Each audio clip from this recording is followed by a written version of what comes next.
Hey friends, Shawn here with Manly Made Minute, and welcome to my first episode as a new member on the design team for peddlersden.com. I am so excited, and I'm so excited to share some of my ideas, some of my takes and turns on her stamp sets, and she has a ton of scene building. I'm a little newer to scene building, so I'm not going to lie, but I'm so excited to learn. I'm so excited to put my spin on the scene building stamps and things that I have gotten from her so far. But today we're going to start out real simple, really easy. I recently just posted a watercolor of the hummingbird set, and I just couldn't wait. There's two stamp florals that I got from her. I got the Calla Lily and the irises. I cannot wait to do those irises. They're one of my favorite flowers.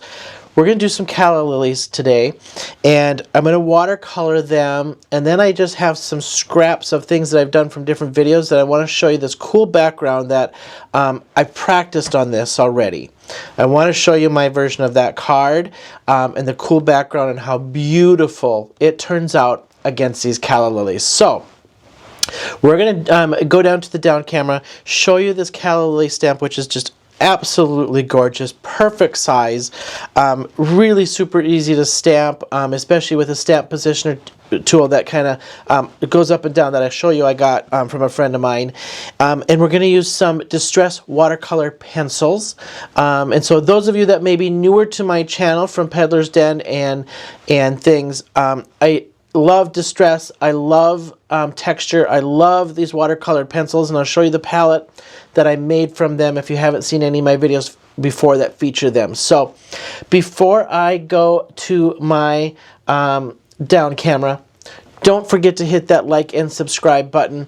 Would love to have you follow me here on YouTube and on Instagram. I'm under Manly Made Minute, where I will post pictures of cards, card hops, other things that may not be on YouTube. My goal with my design team series for Peddlers Den is I will try to do the first Tuesday of every month will be either a live or a pre-recorded like we're doing here today for Peddlers Den featuring her products. Then I'll post pictures and different things of different cards throughout the month. So some months more than others, some months less than others, just depending on time and how creative I get and how in-depth I get. So we're going to do watercolor on the first one with this beautiful, beautiful stamp set. Let's head down and take a look. This is the beautiful Calla Lily stamp. I love this stamp. I've colored it once. It's a fun flower to watercolor. The detail on this is fantastic. Gives you ideas of where to shade and add things that you may already want.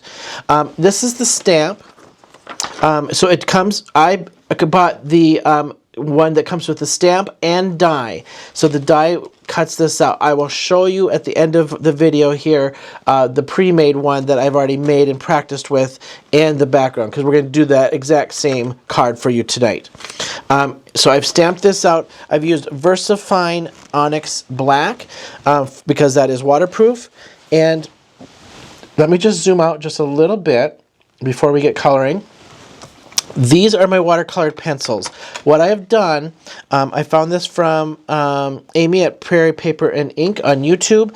This idea, she took the shavings and sharpened her pencils and took the shavings, put it in this little palette set, put the shavings in each, dropped water in them. I took a toothpick and stirred it up till it dissolved, until it got not watery. You want it little slightly pasty, little liquidy, and then I let it dry. I let it dry for several days, and now I have those colored pencils in a watercolor palette. This is fantastic. I use these all the time. I absolutely love it.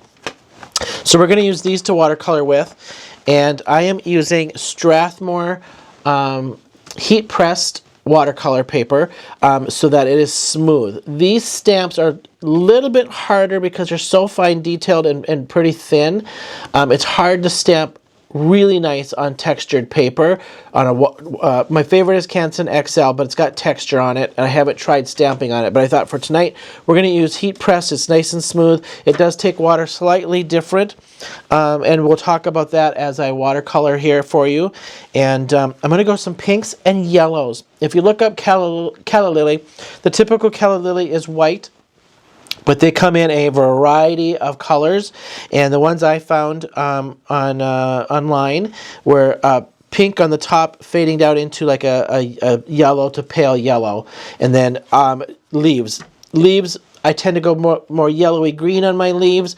The leaves on these they're not too blue, but in different lights and things, you can get a little bit of a darker green out of it. So we're going to go a little in between on the green for you today. And then this is just my little watercolor palette, painting palette that I bought on Amazon. Absolutely love it. I will link some of these supplies for you in the description so that you... if you like what I'm using and want to try it, I will link them. Amazon, no commission. I don't have an Amazon store yet. I will tell you all of the stamps that I use for Peddlers Den were supplied to me free of charge as a design team member. I will put the link to her store. No commission or affiliate link, so no commission there. So don't feel pressured. But great stamps, and all of the ones that I have used for her, I will use for her, were given to me free of charge to feature and put my spin and take on them. So I'm so excited to do this for you. All right, what we're going to do, I've got my two little water bowls here. One I'll try to keep clean, one will use my dirty water, and we'll go from there. I will be using some of my thinner lined watercolor brushes. So I've got a number 2 and a 0 and a 4. These were bought at a local craft store. I've got these Graby mop type brushes that I may get out a little smaller one. And these I bought on Amazon, recommended by Tim Holtz, and I absolutely love these, but they all do different things. So, all right, we're going to start by doing my yellow bases of the flowers. Then I'll add the pink, and I have to go back through and add the yellow to do my blooming and my blending, just the way this paper takes. I will tell you, do not soak this paper too much. This paper soaks the water and then it soaks it out sideways, so you'll get bleedage if you do too much. Wouldn't be surprised if I'll get a little bit of bleedage on each one as I adjust my water, but on each set that I do. But not too wet. Canson, I can get it really darn wet and it kind of stays where it's at, versus this one, it kind of seeps out this way into the paper. So just be conscious of that. So what I will do, I'm going to start with this flower here. I'm going to get my brush pretty wet, pull off a good amount of that water so it's not drippy. All right. Then I kind of turn my head to the side so I can see in the light. I don't want the water to pool.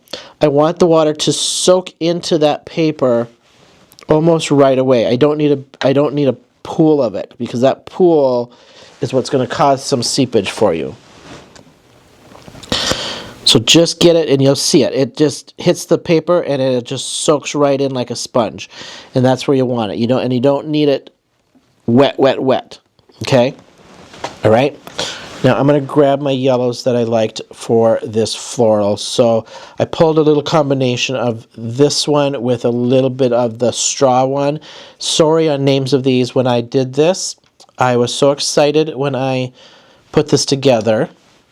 I forgot to label my pencils. I have them in the containers in order, but I did not label these, and so I don't have the containers out here with me for this video. I'm going to throw just a little bit of a darker one just to knock that back a tiny bit, and then I get it wet. I get this pretty good and liquidy. All right, I'm going to stick with this brush here. This is the number 4. I will switch to the finer one as I get there. Feel free to rotate your paper where you need to and pull up, down, whichever direction is comfortable for you. I tend to work a lot where I pull down. It's just more natural for me. And then remember, when you are watercoloring, these watercolors will always dry back slightly lighter toned than the brightness that you're putting it on. And reapplying is key if you want to keep some of that intenseness. All right, so the flowers I found online, yellow bases, yellowish.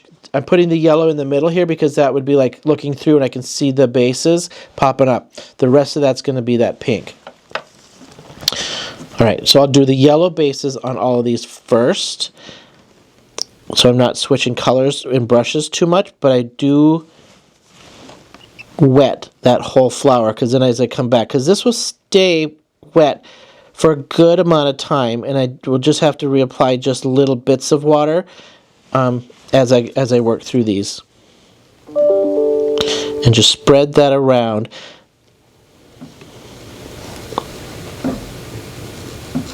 So once I get this applied, depending on how this goes, I may just do one full flower for you, change up speed here a little bit on the video, and you can just kind of watch me watercolor, and I'll pop in when I need to, but I'll get the yellow down here on these 3 flowers, 4 flowers, these ones here. I don't even need to really wet because they're so small.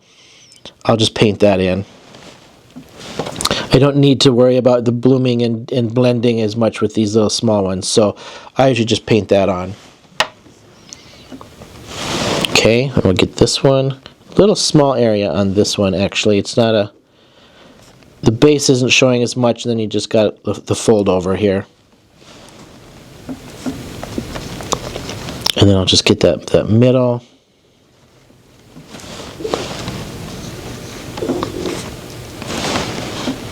Alright, now I'm going to add just a little bit of yellow to this first one just to get that intenseness back a little bit because it's drying back. Alright, now what I want to do, I'm going to get just a little bit of extra water right around this stuff here. I'm going to switch to a finer brush. Actually, I got to pick up my pinks here first. So I'm going to grab my pink. I like the little bit more intense pinks, but I'm going to grab, we're going to grab this one. Let me see the color of this one. That looks like sponge sugar to me. Alright, we're going to go this one with this one. And I'm going to put them in separate little areas because I'll kind of mix as I need to, as I intensify each little area. Okay? So I'll do this one, and then we'll put some speed on here for you as I finish watercoloring this stamp. Alright. Now I'm switching to a little bit more finer detail brush. And I'm going to first lay down my light pink. Okay? And I'm just... You don't want to pick up a lot of color because it will pool out. So once that paper's wet, it's almost like a dry brushing it on. I don't need a lot of blooming with this paper because you'll see what I mean when I go to blend these out. I will add the water, a little bit more water at that time to do the blending and pooling and blushing this out. Right now I need it a little bit more controlled as I get this down and stay within my edges. Okay, now I'm going to add my dark in here. I'd like to layer. I'd like to put different, and you can see I got a little too much on there right now. I don't need that to start spreading too much on me. You will notice with this paper, if you do watercolor at all, it's a little harder to pull back. My Canson, I love it because it is very, very workable paper. Very workable. So I'm just taking that darker pink now and just layering this on, and I'm puddling up just a little bit around the edges so I get that little depth around the edges of this, and on the underside where I know this would be a little bit more shadowed.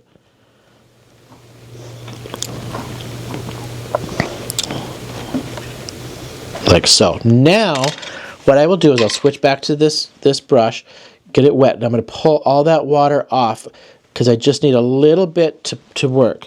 I'm going to grab my yellow again, and I'm going to push that yellow up into that pink to get this to bloom out.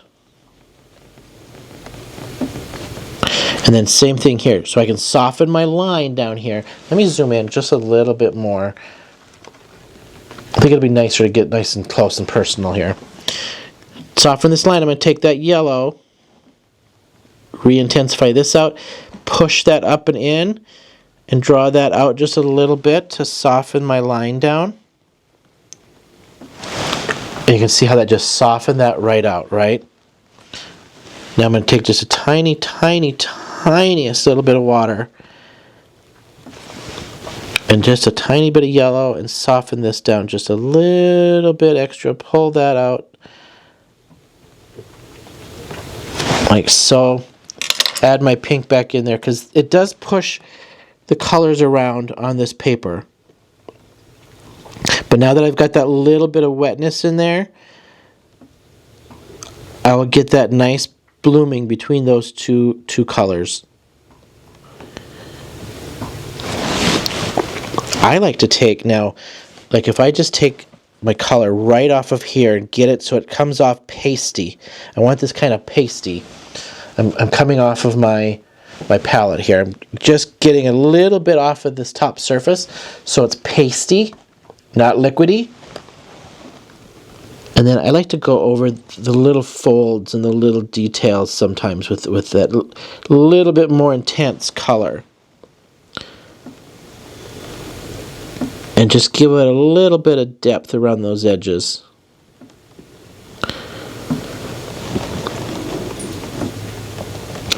And it bloomed out a little bit, that's okay. I'm just going to pull that back down like so. Get my yellow back into that, and we're good to go. Pull some pink back in through here. You can see it fade back as that dries, right? So we're just going to pull some back into that. There's our flower. It's as easy as that. Yellow, where you want it at the base. Whoops, where you want that at the base.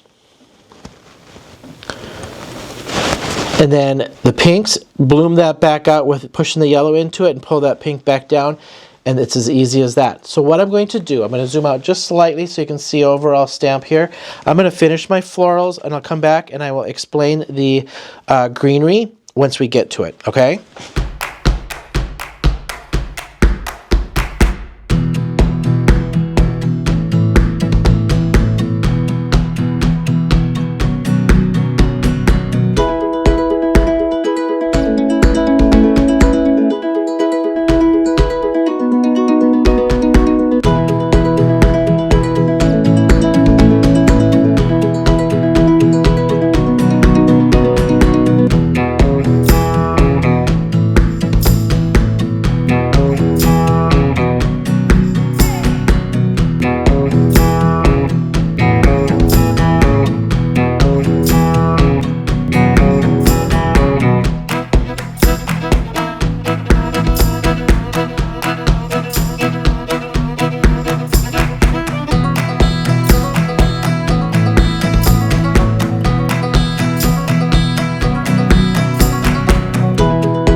Okay, the flowers are done. It's that easy, you guys. It really is truly so easy. If I can say anything at all, these stamps make it so easy to practice watercolor. If you are afraid of watercolor, there's a great set on the website, some Alta New watercolors. They're fantastic to start. These are great too, but those ones, they're a little more ganache style, so they're a little bit more white pigmented base. So to intensify them, do layers, tiny layers at a time on that set, and I will do videos with those. I have that set. I will do videos of those to come on using that set. Layer these out. Very little water on this paper goes a long ways, and you just keep layering, and then I use the yellow to push back and get my gradient and keep layering. I could add a little bit more yellow as I'm seeing these dry back. I'm going to go in and probably just add just a little bit more yellow just to intensify that in that middle, in those bases. And it's just layering. As that dries, just keep layering. It will re-wet that previous layer as you do this, so it stays workable. You can always add a little bit of water if you want to kind of just pull those and blend those and bloom those out, whatever you want to do, right? It will work. So what I did find with this paper, though, it does pull back. It almost peels that color off at times, so you got to be careful and just keep reapplying and get that texture that you want. Okay. All right. Now I'm going to go on to my greenery. I'm going to zoom out just a little bit. This one here, it's the Citron green. I love this. It's in all of my florals, almost every single floral. Otherwise, they come down into here, into the blue greens for holidays and in wintry kind of stuff. But we're going to stay in this range here for my floral. So this, I'll apply this yellow green all over. And you'll see me leave spaces. And then I'll apply the next one, which is mowed lawn, I believe. Then I go into this, just a tweak of a little bit more intense evergreeny green. I will fill this in, and then on the next color I fill it in where I left blanks, and then the next color I fill it in where I left blanks and blend. You could actually use some of this shading on the stamp to add that little darkness and shading in there. It's already done for you, so use that as your guide at the same time. All right? So let me just show you what I mean by filling in those blanks. So I'm going to grab my yellow, favorite yellow green. It literally is, I think, in every single floral that I color for greenery. Okay. All right, now I'm just going to go through, just lightly wet these down. So I'll just start with this one, and I trace around the edges to keep that water, and then I just go in between because it helps kind of create a little barrier to keep any extra seeping if I overdo it in the middle here. I'm just getting a little bit of water. I don't need a lot because I want this to be a little bit more pigmented on the leaves. All right, now I'm going to pick up this yellow green. Usually you're a little bit lighter towards those tips and edges, so I just go through and I just like to squiggle this in. If anybody was watching that was at the Stampin' Safari show here in Georgia and did my little make and takes and did my watercolor class at the table, you will understand what I am talking about. I squiggle and I squiggle again in the different color, and that's how I do 90% of my greenery. Unless it's a bigger floral where I got to shade with lighting and different things. But this smaller stuff like this, it just makes it easy. All right, now I'm going to take that next level up. Okay. And now I'm just going to start throwing some in here where I left some blanks. And I'm just squiggling. I'm not, no particular pattern at all. I'm just squiggling that in, okay? Level up one more time, and I gotta double check these. Nope, that's the bluish green one. Let me just show you that. That is the bluish green, and that's the one I will use in my wintry florals. That's the green I want to go for my last intense green. And I can darken that just a little bit if I wanted to. I think I actually might. I might take just a little bit of a black, tiny bit of a black to add to that. Just a tweak, just to deepen that just a little bit. Okay. Get almost all that color out because I don't need a ton of color. I want to spread it myself. And then I just take and fill in the gaps of where I have white spaces left that I left out. If I got too much yellow left in spots, I'll fill that in.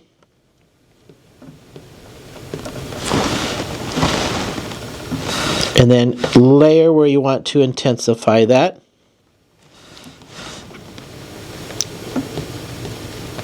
And as this dries, I do one last thing at the end where I just take a very light wet brush and brush over this to reveal some of that yellow underneath. So So I'm tapping in so I get dark spots, and then we'll peel some of this back as that dries. Okay, so I'm going to let that dry. I'm going to go on to my last two leaves here.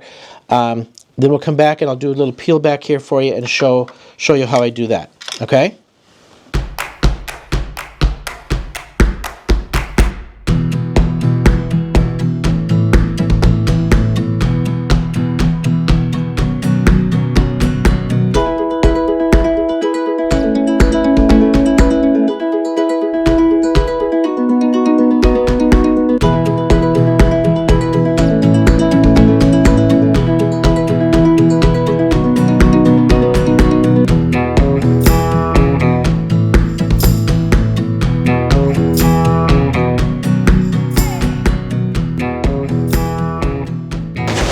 All right, I'm done. What I want to do now is just take my brush. I've got it just slightly damp, not wet, slightly damp, and I go through and I just brush out areas of these leaves, and some of that yellow that's underneath will come to the surface a little bit. And if it doesn't, I'll go in and just rub a little bit of that yellow back over. Some's popping out on that one. So I'm just going to take a tiny bit of yellow and just rub this back over the surface just a little bit so I get that light kind of shining off of that centers of them.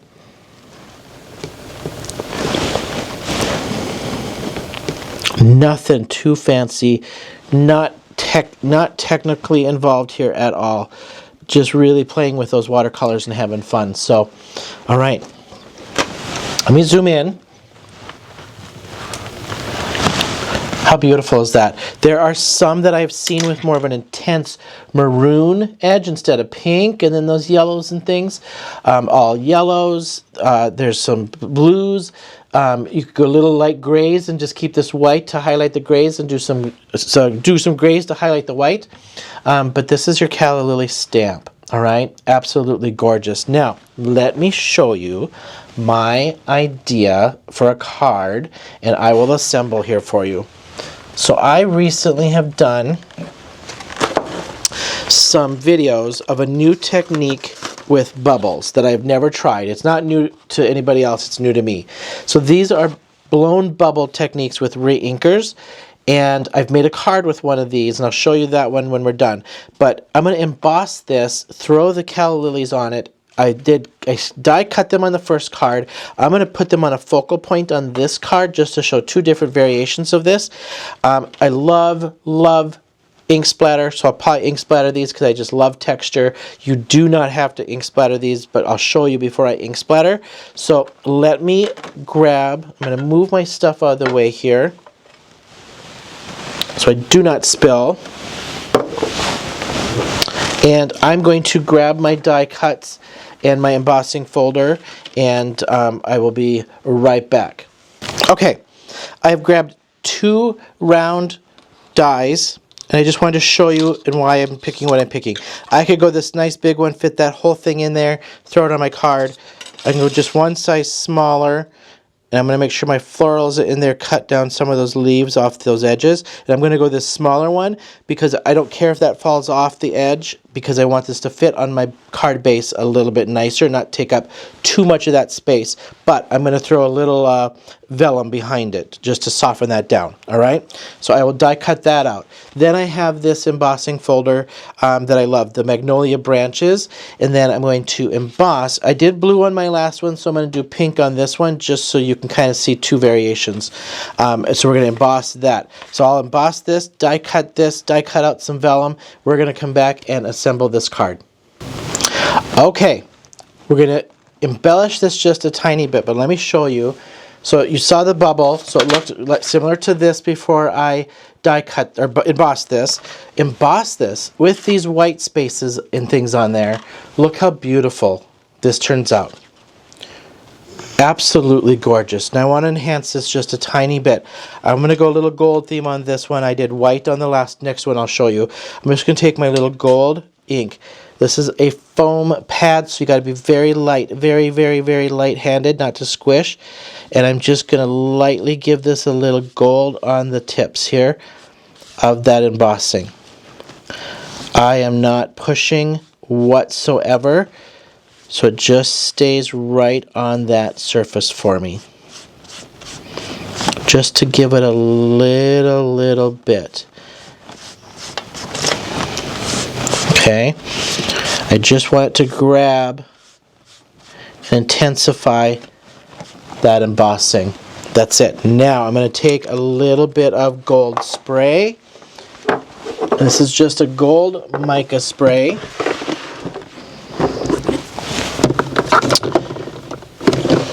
And just slightly splatter this one, and then I'm going to splatter the other one with, because I want a little shimmer and sparkle off of this. I didn't realize I put my little face cam there, so I'm going to just turn that off. Didn't really, I must have bumped it as I set something down. Alright, so this is just mica spray, and so this has a good coverage on it, so you got to be careful not to overdo it. So I'm going to splatter it. I'm going to open this up and just splatter it. I just want splatters of this. I don't want this to cover the whole card. Okay, set that with heat. It dries very quickly with that mica in there. Now I have this other little tiny set of watercolors with my shimmers, my golds, my coppers, my silvers. Absolutely love this. I will link this one for you down below. This was just an Amazon buy. And I'm going to go a little, one is just a little bit more intense than the other, so I like this one for that little more antique-y kind of stuff. Wet that down. We're going to use a little fan brush to do this. And I'll come out just a little bit. Alright, I'm going to throw this in there. And I'm just going to give this just a little tiny splatter. I don't want a ton on this one, so just a tiny bit. If you load up that brush, just give it little taps until it, just don't go too hard at it if you don't want too much. Just like so. Just give it a tweak more.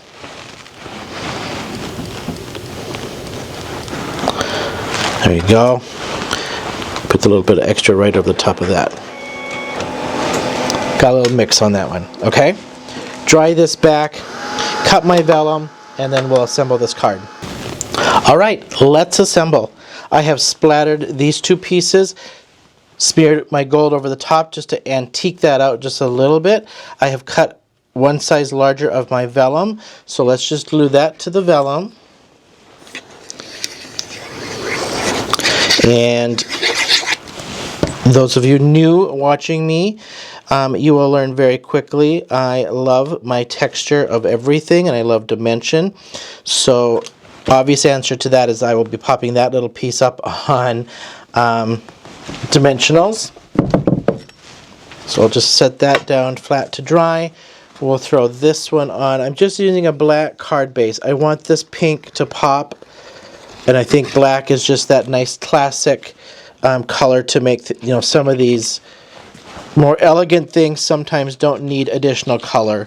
And so we're just going to go to a simple black matte to make this just pop around the edge here. Time to clean out that glue, I think. It's getting a little clogging up on me real easy. So I cut this down to 5 1/4 by 4. This is a full panel mat, so it is 5 1/2 by 4 1/4. But I always go 1/8 less than that, just because I don't like it to go straight to the edge of my card. I like it just to have a tiny edge on the card. We'll swap this out to flatten that. Throw this up on some dimensionals to go on the top. Now, this could be a birthday card, this could be a sympathy card, just a note, a hello. This literally could be anything. This could be anything with these florals and decorating it this way. This would be a beautiful sympathy card, in my opinion, because it's still got some little brightness of some happy color on it, but it's still soft and elegant enough with just a nice soft tone and message to it. So, alright, let's just give me a little wiggle room to apply that to the top. This is the top with the branches coming up and the floral there. And I'm just going to center this. Oh man, I just looked up at the camera, and does that just look gorgeous or what? Let's just zoom in nice and close on that. Absolutely gorgeous. That soft bubble technique, and then embossing that just softens all the lines of those bubbles and gives it that colored texture. Splatter it. Did not need to splatter any of this at all. Could have just left it without the splatter, but thought I'd throw a little vellum to kind of soften that edge around there. But here is your Calla Lily large stamp with the die, and here is the other card that I did on my first run. You can see I went a little more intense. I added some oranges and stuff in this one. I went a little softer because I was going a little softer pink in the background. But are those not fantastic? And you can see I cut it out with a die cut. I kept it here and die cut it differently on this one. And I just intensified and went darker and deeper on these colors on this first run. Softer muted on this one. Same technique, same exact technique on both the backgrounds and this. So hope you like it. Hope this gave you some ideas. Get out those, if you're not a watercolor person and you have them, get them out.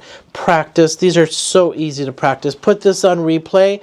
I know I sped this up just a little bit here in the middle as I was painting. Slow it back down a little bit, and just don't be afraid. That's my biggest thing. Don't be afraid. If you screw up, it's just ink and paper. Flip it over and try the other side. That's it, right?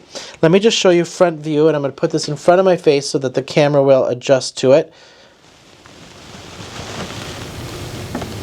There's front view of that one, and then here is front view of this one.